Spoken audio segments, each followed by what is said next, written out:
दोस्तों खेसारी लाल के पाँच पाँच गाने अभी ट्रेंडिंग में चल रहे हैं, जिसमें आम के स्वाद सबसे पहले नंबर पे आते हैं। दूसरे नंबर पे आते हैं लहर उठे, जो कि अभी ट्रेंडिंग में चल रहा है। एक नंबर ट्रेंडिंग पे, तीसरे नंबर पे आते हैं।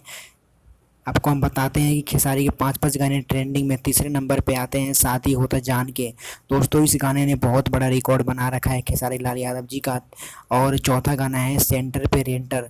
सेंटर पे रेंटर गाना भी बहुत बवाल कर रखा है। पांचवा गाना है गजब जीवन जी। दोस्तों ऐसे ऐसे गाने खेसारी लाल यादव जी के। और हमार जिला, ऐसे ऐसे गाने जो है खेसारी लाल यादव जी के भी ट्रेंडिंग में चल रहा है, जो पवन सिंह को पीछे कर दिया है। दोस्तों खेसारी लाल यादव एक ऐसा ब्रांड है कि एक से बढ़ के एक वीडियो लेके आते हैं। और अभी खेसारी जी के छः छः गाने, सात सात गाने ट्रेंडिंग में चल रहा है। दोस्तों आप क्या कहना चाहेंगे खेसारी लाल के बारे में, प्लीज़ हमें कमेंट करके ज़रूर बताएं। अगर वीडियो अच्छी लगे तो लाइक करें और चैनल को सब्सक्राइब करें, ताकि हम एक से बढ़ के एक वीडियो आपके लिए लेके आते रहें। बस आप लोग अपना प्यार और आशीर्वाद इसी तरीके से देते रहिए। प्लीज़ दोस्तों आप चैनल को सब्सक्राइब कर लेंगे तो हम आज जो भी वीडियो डालेंगे वो सबसे पहले आपके पास पहुँचेगा। धन्यवाद, थैंक यू।